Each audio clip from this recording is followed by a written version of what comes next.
السلام علیکم سامعین، 2 شوال المکرم ہے، 23 اپریل ہے۔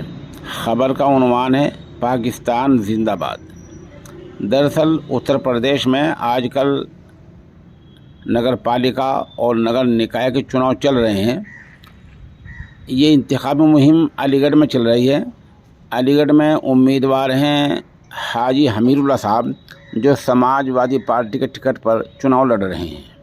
بتایا جا رہا ہے کہ جب وہ عوامی رابطہ مہم چلا رہے تھے، جن سمپرک ابھیان چلا رہے تھے، اسی دوران کسی نے پاکستان زندہ باد کے نعرے لگائے۔ کس نے لگائے یہ ابھی تک معاملہ صاف نہیں ہو پایا، وضاحت نہیں ہو پائی ہے۔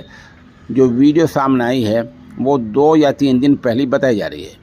سوال یہ ہے کہ اس طرح پوری جانچ ہونی چاہیے، اس کے بعد یہ بات سامنے آنی چاہیے، کیونکہ اس طرح تو کوئی بھی کسی کے پروگرام کو، ریلی کو، جلسے کو خراب کر سکتا ہے اور ماحول کو بگاڑ سکتا ہے۔ بہت ممکن ہے کہ کوئی حاجی صاحب کا دشمن ہو اور اس نے یہ نعرہ لگا دیا ہو۔ تو اس بات کی پوری جانچ ہونی چاہیے تاکہ دودھ کا دودھ اور پانی کا پانی ہو جائے۔